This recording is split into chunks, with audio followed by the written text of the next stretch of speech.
Hello, welcome to the channel Our Day Stories.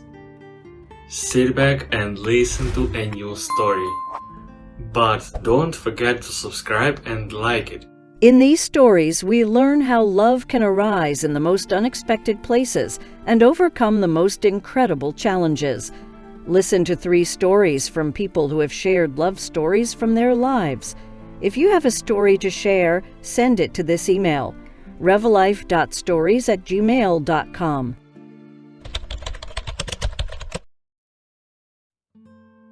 This happened when I was in 12th grade at the age of 17, a little over a year ago.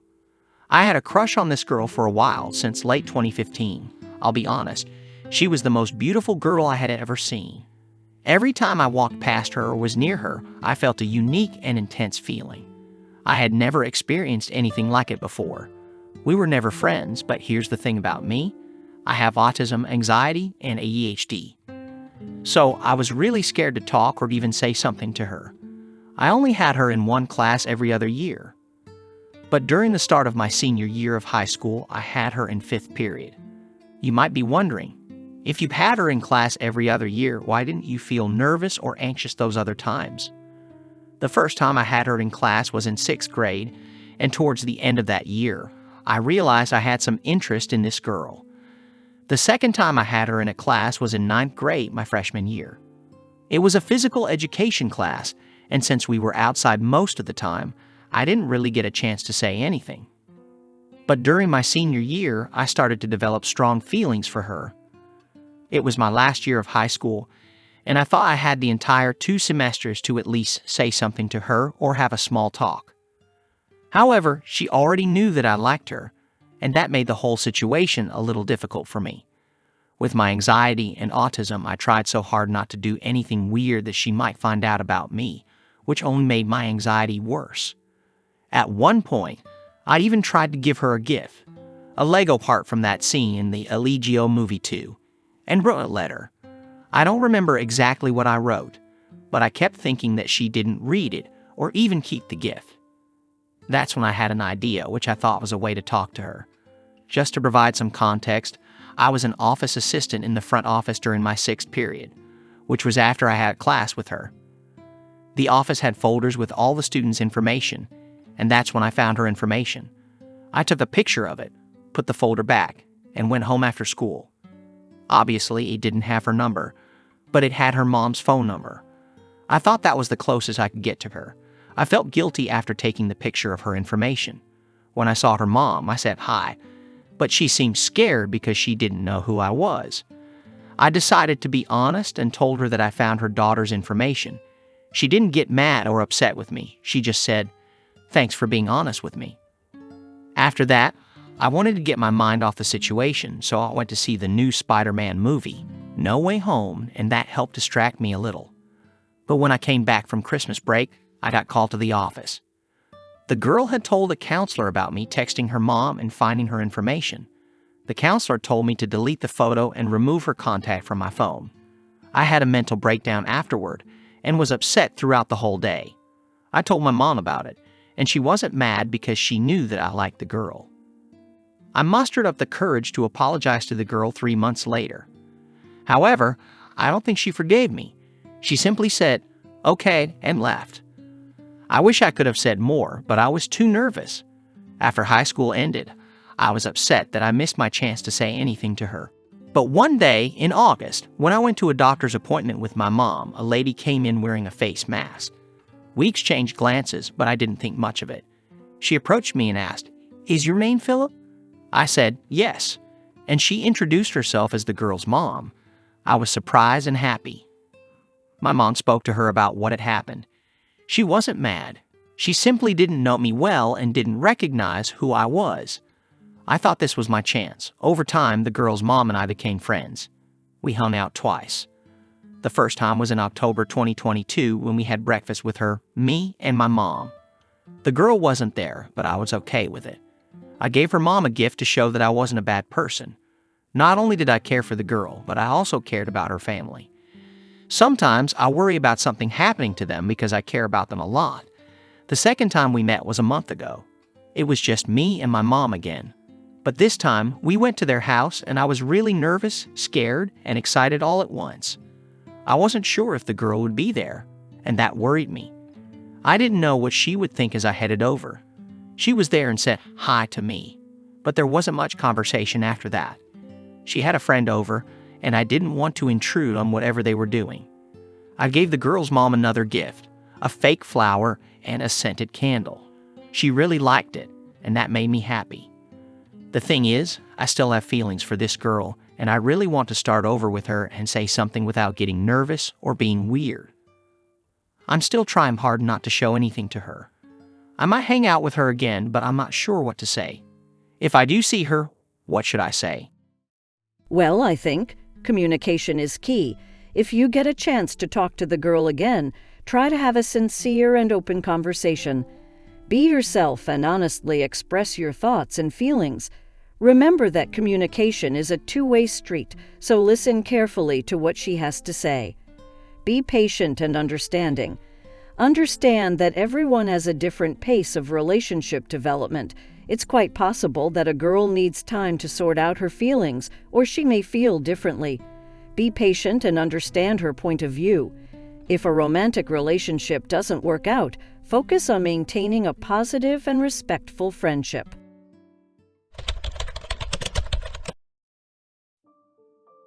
We met at a Juro T school event in junior high. It was a typical school function, with students from different schools coming together for the event. I was sitting in the auditorium, waiting for the event to start, when Michael walked in late and ended up sitting next to me. It just so happened that it was his birthday that day, and he admitted later that he was a bit high at the time. But despite that, he remembered our encounter, which I found endearing. We started making small talk, discussing random things like the faulty clicker for the presentation. There was a certain charm about him, and I couldn't help but find him attractive. However, I tried my best not to stare or show too much interest, especially since he was from a rival school. I didn't want to make things awkward or create any unnecessary tension. As we continued talking, I began to wonder if he was flirting with me. There was a playful twinkle in his eyes and a warmth in his smile, but eventually I came to the conclusion that he was just a genuinely good person, friendly and easy to talk to. We discovered that we had a lot in common. We both liked the band Tool, which was unusual for many people our age who didn't appreciate music from that era. We bonded over our shared love for literature and similar beliefs. It felt like we found common ground amidst the rivalry between our schools. A few months later, while browsing through Instagram, I stumbled upon his last name. I hesitated for a moment, but decided to follow him. To my surprise, he followed me back and started engaging with my posts. We began exchanging messages, and our conversations grew deeper and more meaningful. It was as if we had known each other for years. Fast forward to the summer before our senior year, I invited him to the Juro T summer social camp. He accepted the invitation, and from that moment on, we became inseparable. I was the commander of my AFROTC unit, and he became the commander of his NCJROT unit for the upcoming school year. Our relationship faced some backlash initially due to the rivalry between our schools, but we never let the drama get in the way of our commitment to each other. As senior year came to an end, Michael faced some difficulties at home and made the decision to move in with me and my parents. It wasn't an easy situation, but we supported each other and found strength in our love. While he chose to join the army, I started college, pursuing my own dreams and goals. The separation was challenging, but it allowed both of us to experience personal growth and independence. Now, years later, Michael is back with me, and we have our own wonderful apartment. We have overcome obstacles, grown together, and built a strong foundation for our future. He is not just my boyfriend anymore, he is my fiancé. We recently got engaged and are eagerly looking forward to our upcoming wedding. In addition to our love for each other, we also share our lives with an adorable fluffy puppy, who brings us joy and laughter every day. As we approach our 3-year anniversary, it's interesting to note that it falls on 7/11. We celebrate this day with extra excitement because we get to enjoy free Slurpees from 7-Eleven, which is an awesome bonus to our already special day. I am incredibly happy and grateful to have found someone like Michael. Our journey together has been filled with love, growth, and shared adventures, and I can't wait to see what the future holds for us. This story highlights the importance of communication and finding common ground in a relationship. Despite coming from different schools and backgrounds, the couple discovered shared interests and beliefs that helped them bond and create a strong connection. One piece of advice that can be derived from this story is to embrace and celebrate each other's individual growth and pursuits. The couple allowed each other the space to pursue their dreams, whether it was joining the Army or starting college, and supported one another throughout the process. This demonstrates the importance of nurturing personal growth while maintaining a strong foundation of love and commitment. They prioritized their commitment to each other over the drama, showing that external opinions should not dictate the course of a loving and supportive partnership.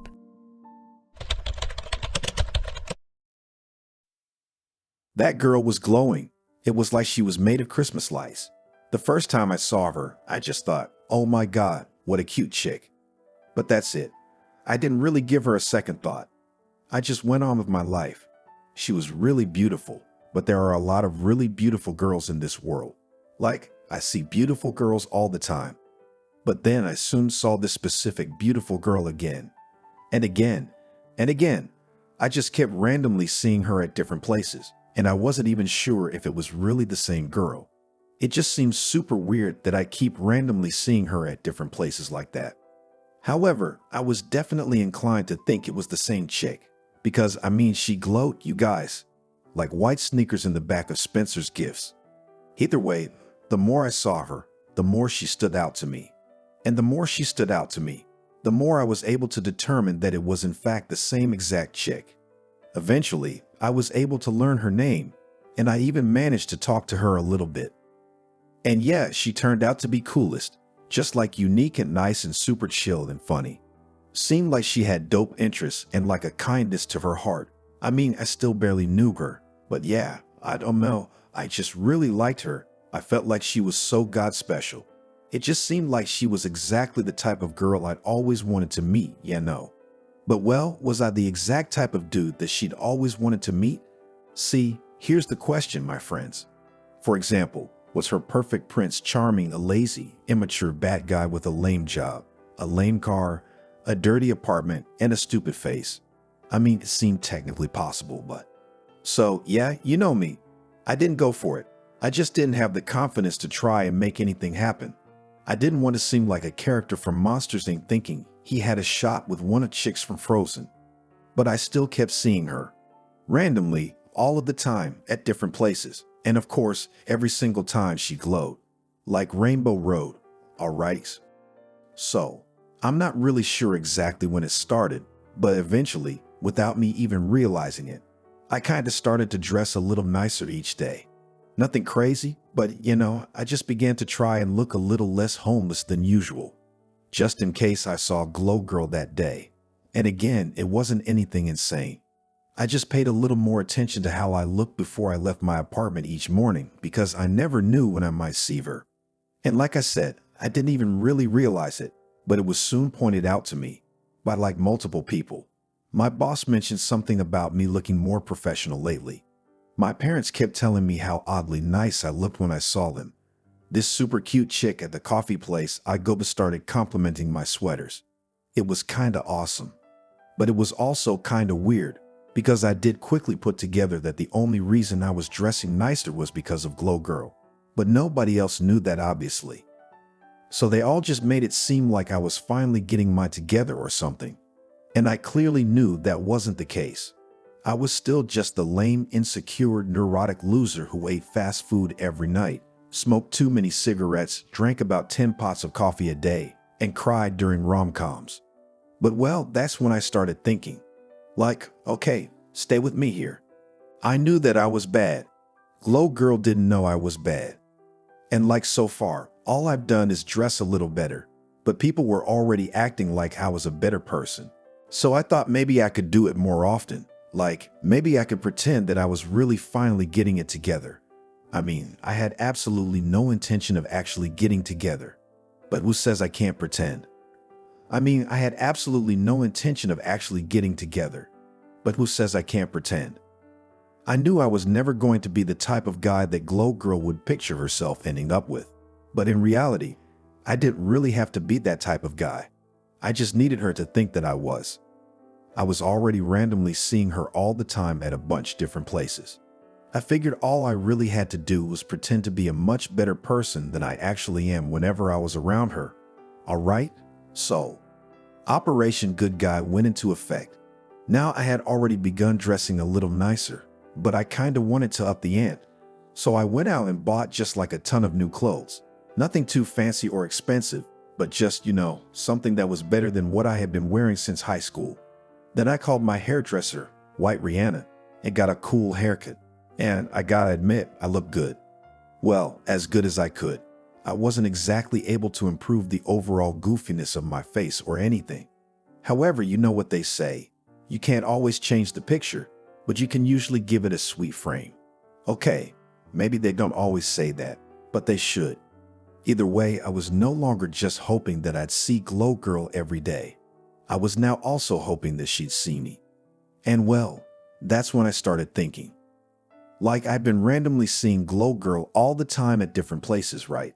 So it would stand to reason, if I went out more often to more different places, I'd probably randomly see Glow Girl more. I mean, we lived in a pretty small town. The more I was out and about, the more I was gonna run into this chick. And don't get me wrong, I didn't want to do anything, ever, other than just sit in my apartment eating candy and playing Xbox. I definitely didn't want to go out and just do stuff. However, I could pretend I did. So I started just going out and doing more stuff. I mean, my friends were always texting me a lot asking me to go out and have a drink or something, but I'd usually make some excuse why I couldn't go. But yeah, I don't know. I just started saying yes and going out with them. And we ended up usually just having a good time together. I also started kind of hanging out with my family more often. I'd always gotten along great with my family, but I'd usually only see them once every couple of weeks or so. But I just sort of started texting them and seeing if they wanted to go out to dinner. And it was great. Sometimes it would just be me and my sister or brother. Other times just me and parents. A few times we got the whole crew together. It was just nice, And sure, none of my friends or family knew the real reason I was suddenly going out so much with them was just to improve my chances of seeing somebody else. But I mean, whatever. In the end, we'd always just have a great time together. So I just felt like who cares, Now, having said that, guys, the plan was totally very working. Like, the more I went out, the more I randomly saw Glow Girl, and naturally, she was always glowing, like stars reflecting over the ocean. But now, I felt like I looked kinda nice too. I wasn't really sure whether or not she noticed, but something just told me she did. Still, would that be enough? I mean, anyone could dress nice. That alone wasn't going to make me her dream guy or whatever. The rest of my life was still a giant mess. But then again, I could always pretend it wasn't. My car was a piece of scrap metal, and I obviously wasn't going to go out and buy a new car. But I decided to pretend that mine wasn't that bad.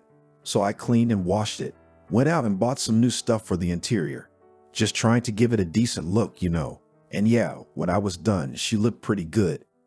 You'd think I've been responsible and taking care of her for years or something.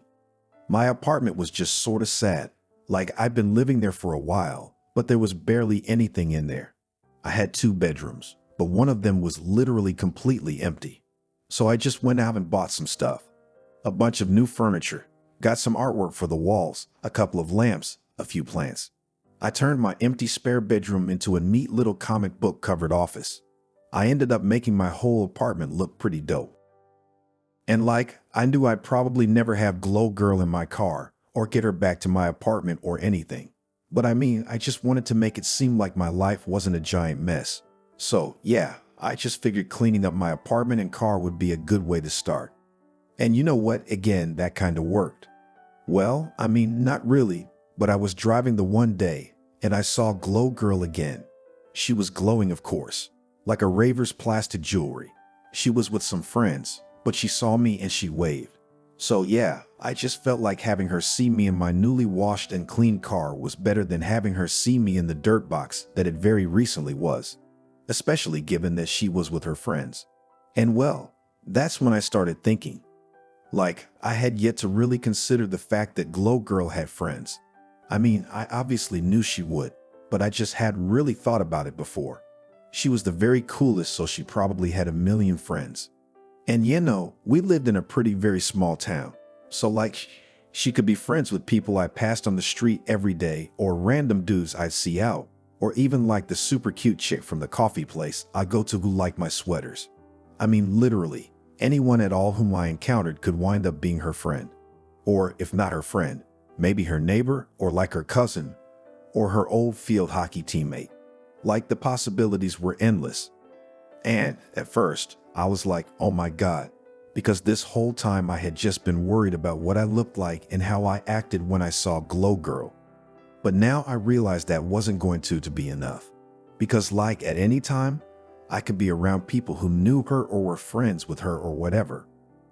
But the more I thought about that, the more I started to consider that it may in fact be a good thing. Because it was now I could just pretend to be awesome all of the time around completely random people and just assume one or more of them knew Glow Girl. Then, if my name ever came up, someone close to Glow Girl would just be like, oh, that dude's very awesome. I just started pretending to be a better person than I am to everyone, everywhere, all of the time. And I know that sounds kind of crazy, but it was actually remarkably simple. I was just nicer to people, and friendlier, more generous, more caring. I gave people compliments for no reason other than to make them feel good. I went out of my way to help people whenever I thought they could use it. I just pretended to be a genuinely good dude. I grew up idolizing superheroes, so it really wasn't that hard. I just did the type I thought Chris Evans would do. But I didn't stop with how I acted towards random people. I kept it going with how I acted when I was simply around random people. I'd always see a ton of random people at the grocery store. Who knew which ones might end up being friends with Glow Girl? I figured I should just make myself look like a well-put-together individual in front of all of them. So I started buying fruits and vegetables and actual food instead of just filling up my entire cart with Sour Patch Kids and CT Crunch. This resulted in me not having to eat fast food as much, which I saw as a secondary plus. Because no single guy looks great walking through their apartment's courtyard with 17 bags of Taco Bell. Eventually, this kinda led to the next step, which was huge. Now that my plan was just to try to look good in front of random people, there was one thing I definitely knew made me look bad. The fact that I had a cigarette in my mouth 24/7. I knew smoking was gross. I knew it made me look gross. Now I knew I had to stop. So I did. I mean, I'm not gonna lie, I didn't quit completely. But I just decided I would never smoke in front of someone who could end up knowing Glow Girl. And since I assumed everyone could end up knowing her, that meant I couldn't smoke around anyone. Combine that with the fact I refused to smoke in my newly cared for car, and the fact that my entire apartment complex was smoke-free. And yeah, it wasn't long until my pack-a-day habit was down to just a few drunken cigarettes a week or so. Now, while all of this happening, I kept seeing Glow Girl, still, all of the time, at different places. And every time she'd be glowing, like a cell phone screen in a movie theater. But with each time I saw her, I don't know, I just kind of talked to her a little more. And I started feeling way more comfortable doing it. I think it was just because I really believed my whole pretend to be a better person plan was working so well. I knew in reality I was still a bad person, but I just felt like I was totally passing as a pretend okay guy. And I very loved talking to this chick.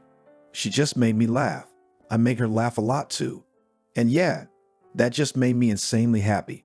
Seriously, I just started being a lot happier in general. It was like I suddenly didn't hate waking up in the morning. I looked forward to what adventures my new pretend persona might get into each day. It was kinda as though Glow Girl just made my whole world seem a little bit brighter. Soon, my newly found anti-pessimism spilled over into my unloved job. My whole deal at work is basically just me talking to people and trying to get them to like me. And it turned out a happier me was a whole lot more likable. So I started doing kinda well. Improving my performance noticeably. And more than that, I started having a little bit of fun with it. I was just in a better mood, doing better than I ever had. And it became sorta easy to kinda enjoy myself. My unloved job almost stopped seeming so bad. I was now trying to look nicer each day. I was going out more and more often with my friends and family and having fun. I was taking good care of my car and my apartment. I was eating healthier. I was smoking way less. I was doing a lot better at work. I was trying to be an awesome person to everyone I encountered every day. And I was the happiest I'd been in a long time. It really did seem like I'd finally gotten mine together. And well, I had to keep reminding myself that it was all just pretend. Because it started to feel pretty god real, you guys. Like, honestly, it just began to seem like my entire life had vastly improved. It felt like everyone liked me more. I know that sounds lame, but it's true. I felt like I had more friends than I'd had since way back in the day. And it felt like girls suddenly started paying attention to me. No kidding. 2 random girls invited me over. This had literally never happened to me in my life. And well, that's when I started thinking, maybe this wasn't all just pretend. I mean, like, I really had been doing all of this stuff that I thought would make me seem like a better person. And everyone was kind of treating me like I had become a better person. And I had kind of started to feel like I was truly being a better person. So like, maybe I really was a better person. And sure, this had all started as just a way for me to pretend to be the type of guy I thought Glow Girl would like. Because, you know, she glowed like a 5.5 foot tall, girl-shaped lava lamp. But it had turned into a lot more than that, you guys. I didn't know for sure if I'd become the type of person Glow Girl would like, but I just finally felt like I'd become the type of person I liked. I no longer felt like a bad person. I was no longer ashamed of the kind of person I was. I felt the opposite. I was insanely proud of myself. I had really turned into a great guy. Only one question remained. Would I be good enough? Well, so. The next time I saw Glow Girl, I was beaming with confidence. I was beaming with pride. In fact, I was beaming so god much. You could say I was glowing. I knew it was time to finally make my move. But before I did, I made a promise to myself. No matter what happened, I wasn't going to go back to the old me. I was just continue being the best version of myself that I could.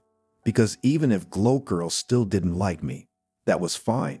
Because for the first time in a long time, I liked me. And I knew that was way more important. Still, there was no denying this had all started with her. She was the reason I had wanted to be a better person.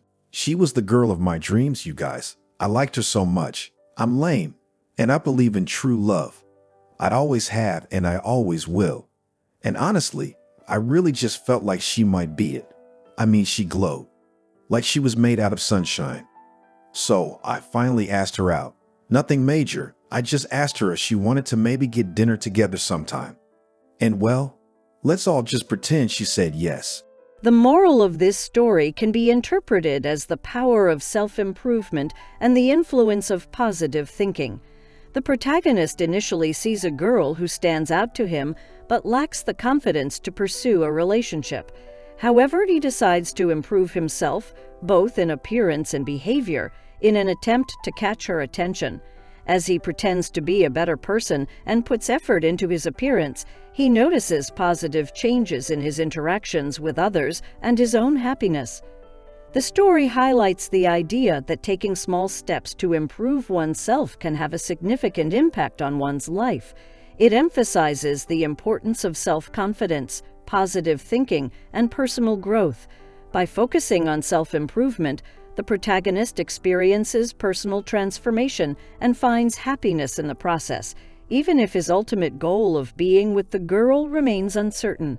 Morale encourages you to believe in your own potential for change and growth, and to embrace the positive impact that can have on your life. Thanks for watching. If you liked the story, write your opinion in the comments.